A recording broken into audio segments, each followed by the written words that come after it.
Assalamualaikum warahmatullahi wabarakatuh. Nama saya Ulan Anggraini dari semester 4 kelas karyawan Fakultas Ilmu Kesehatan, Kesehatan Masyarakat Universitas Ibnu Khaldun Bogor. Di sini saya akan membahas materi tentang netralitas sains dari buku karya Dr. Ahmad Alim MA dalam buku Islamisasi Ilmu Kesehatan bab 5. Sains tidak netral. Benarkah sains bebas nilai atau netral, sehingga dapat diambil dari mana saja, ataukah tidak, sehingga demi kehati-hatian semuanya harus difilter dan diislamkan lebih dulu? Netralitas pada akhir-akhir ini sering pula dikaitkan dengan sains dalam suatu kontroversi. Apakah sains itu bebas nilai atau netral, ataukah memuat kecenderungan kepada nilai-nilai tertentu? Kontroversi ini terpicu terutama setelah munculnya gerakan Islamisasi sains pada awal tahun 80-an. Namun tampaknya pemikiran kedualah yang pada akhir-akhir ini banyak dianut pemikir muslim. Banyak buku terbit terkait dengan ini, baik yang bersifat teori maupun eksperimen. Teori-teori tentang Islamisasi sains berkaitan erat dengan pembahasan hakikat ilmu. Sedangkan beberapa penulis memberanikan diri bereksperimen dalam bidang ilmu tertentu, sehingga muncullah buku-buku. Sebagai contoh, buku yang berjudul Ekonomi Kesehatan. Saintek memang tidak bebas nilai. Itu bisa dibuktikan bahwa teori evolusi Darwin, determinisme Newton yang menolak peran Tuhan dalam mekanisme alam hingga penggunaan senjata pemusnah massal. Lahirnya teori-teori ekonomi komunis maupun non-liberal pun sekalipun bahwa saintek tidak bebas nilai. Saintek yang bersandar pada sesuatu di luar Islam terbukti bermasalah, dan ilmuwan yang menekuninya lebih sering dihitung sebagai ilmuwan sekuler. Ilmuwan sekuler yaitu ilmuwan yang memandang bahwa agama tidak perlu dilibatkan dalam pengaturan urusan kehidupan publik. Menurut Profesor Didin Hafizuddin, ketidaknetralan sains dapat dilihat dari beberapa segi. Pertama, keberpihakan pada teori yang berkembang sebagai akibat berkembangnya pengetahuan logis, empiris, dan rasa atau intuisi manusia. Dan kedua, terdapatnya kecenderungan untuk memasukkan unsur metafisika ke dalam pembahasan sains dengan berbagai tabiatnya. Proses Islamisasi sains dengan demikian memiliki beberapa dimensi. Yang pertama yaitu pendalaman terhadap teori-teori sains sebagai wujud dari sikap kritis ilmuwan muslim. Kedua, mewarnai pembahasan sains dengan aspek-aspek metafisika yang selaras dengan nilai-nilai Islam. Yang ketiga, mengarahkan aplikasi sains ke dalam teknologi yang menjamin keberlangsungan penghargaan terhadap nilai-nilai kemanusiaan. Komparatif ilmuwan muslim dan ilmuwan sekuler. Kemunduran taraf berpikir kaum muslim menyebabkan mereka tak dapat lagi membandingkan secara jernih saintek mana yang bebas nilai dan mana yang tidak. Untuk itu perlu adanya upaya memberi pencerahan agar kaum muslim dapat secara jernih membandingkan dua mazhab riset sains dan teknologi, yaitu antara Islam dengan sistem lainnya, terutama sistem sekuler yang dominan di masa sekarang. Untuk melakukan komparasi mazhab ristek tersebut, memang perlu diperjelas parameter yang dibandingkan. Salah satu parameter yang paling menyeluruh adalah telaah menurut tiga aspek filsafat ilmu, yaitu ontologi, epistemologi, dan aksiologi. Ontologi membahas hal-hal yang terkait mengapa suatu penelitian atas objek tertentu perlu dilakukan. Epistemologi membahas tentang tata cara suatu penelitian harus dilakukan, sedangkan aksiologi yaitu membahas sejauh mana hasil penelitian dapat digunakan. Ilmuwan muslim yaitu ontologi. Ilmuwan muslim akan berontologi dengan kebutuhan yang merupakan hajatul udowiyah atau disebut kebutuhan asasi seperti sandang, papan, pangan, dan kewajiban syariah, tetapi dapat juga terinspirasi suatu ayat Al-Quran yang bermuatan pertanyaan yang dapat dikaji lanjut secara ilmiah, atau termotivasi oleh suatu ayat Al-Quran yang memberi tantangan yang mau tak mau berarti pengembangan saintek terkait.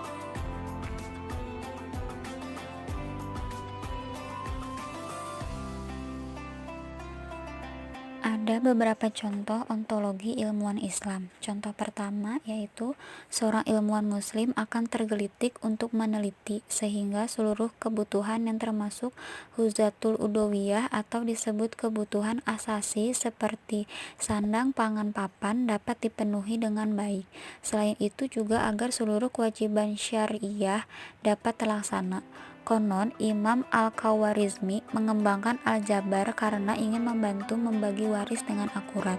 Contoh yang kedua yaitu seorang muslim, apalagi ilmuwan, akan merasa tertantang oleh ayat-ayat Al-Quran seperti ini.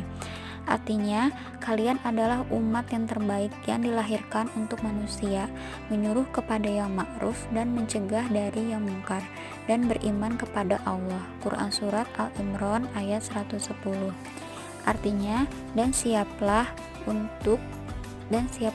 untuk menghadapi mereka kekuatan apa saja yang kamu sanggupi, dan dari kuda-kuda yang ditambat untuk berperang, yang dengan itu kamu menggetarkan musuh Allah, musuhmu, dan orang-orang selain mereka yang kamu tidak tahu, sedangkan Allah mengetahuinya. Quran Surat Al-Anfal ayat 60. Dua ayat di atas mendorong kaum muslim untuk menjadi yang terbaik, yaitu yang mampu menyuruh yang ma'ruf dan mencegah yang mungkar di dunia. Sedangkan untuk itu diperlukan kekuatannya apa saja. Ketika musuhnya memiliki senjata nuklir, maka berarti ilmuwan muslim wajib mengembangkan saintek nuklir yang lebih hebat.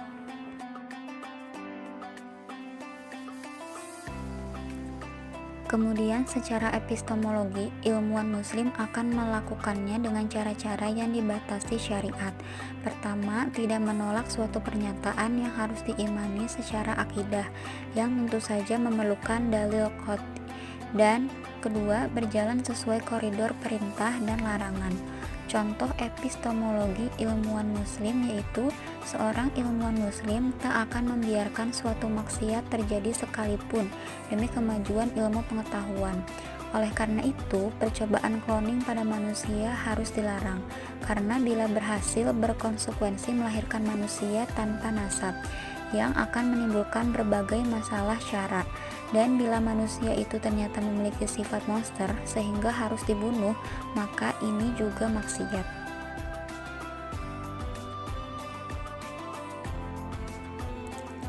Sedangkan secara aksiologi, produk saintek ilmuwan muslim dikembangkan atau didesain sedemikian rupa sehingga dapat bermanfaat sebesar-besarnya sesuai syariat dan tidak disalahgunakan untuk aktivitas yang tidak syar'i. Contoh aksiologi dalam ilmuwan Islam yaitu seorang matematikawan muslim yang mempelajari teori permutasi ataupun neuronal network untuk melakukan prediksi kejadian, tak akan menggunakan ilmu itu untuk memenangkan perjudian. Selanjutnya ada ilmuwan sekuler. Ilmuwan sekuler adalah ilmuwan yang memandang bahwa agama tidak perlu dilibatkan dalam pengaturan urusan kehidupan publik.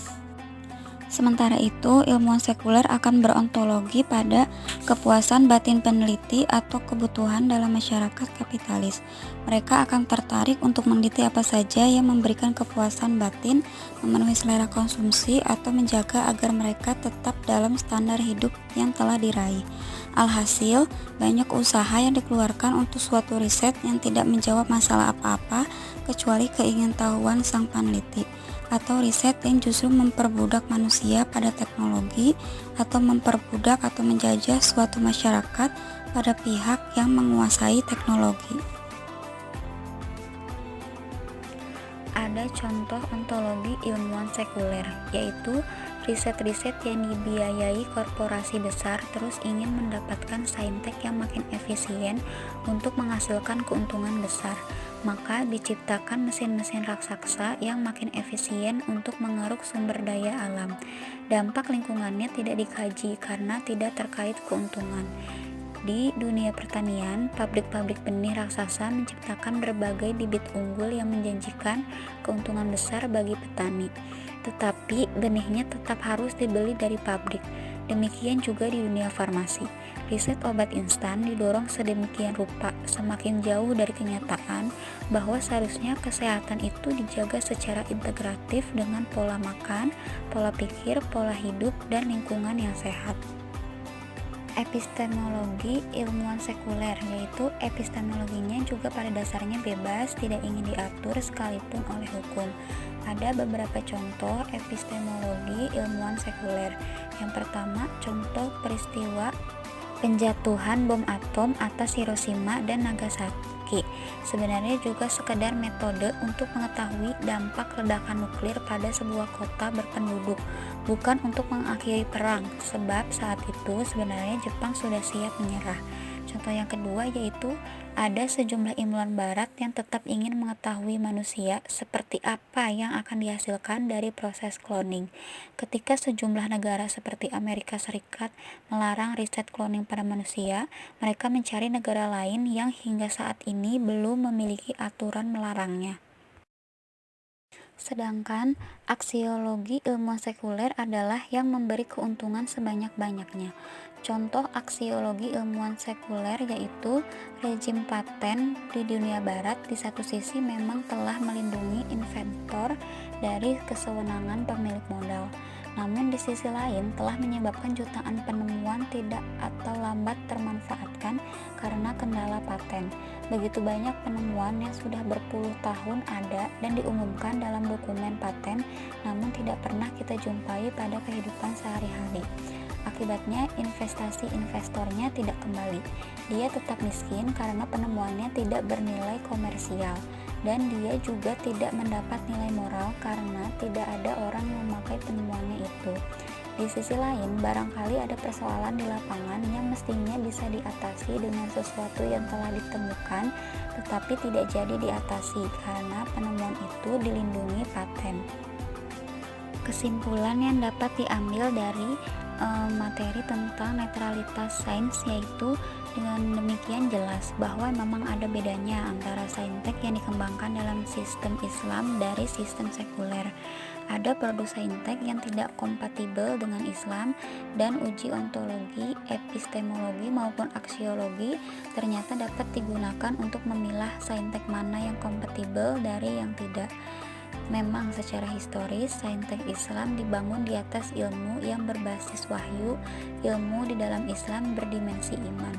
Ilmu dalam pikiran menguatkan keyakinan yang menghujam di dalam hati. Tidak cukup berhenti pada pikiran dan hati saja, tapi haruslah diwujudkan dalam bentuk perbuatan atau amal. Sementara ilmu di barat berangkat dari meragukan segala sesuatu atau skeptik, bahkan merelatifkan segala sesuatunya. All is relative. Jadi ilmu di barat tidaklah menghasilkan sebuah kepastian, apalagi sebuah keyakinan. Sebab di barat, ilmu hanya sebatas pada pengalaman inderawi dan dapat dijangkau oleh akal manusia. Di luar itu bukan dikatakan ilmu pengetahuan. Hal ini juga menunjukkan bahwa ilmu itu tidak bebas nilai. Bahkan, syarat dengan nilai karena ilmu adalah byproduct dari suatu pandangan hidup, suatu peradaban, atau bangsa. Demikian presentasi dari saya, kurang lebihnya mohon dimaafkan. Wassalamualaikum warahmatullahi wabarakatuh.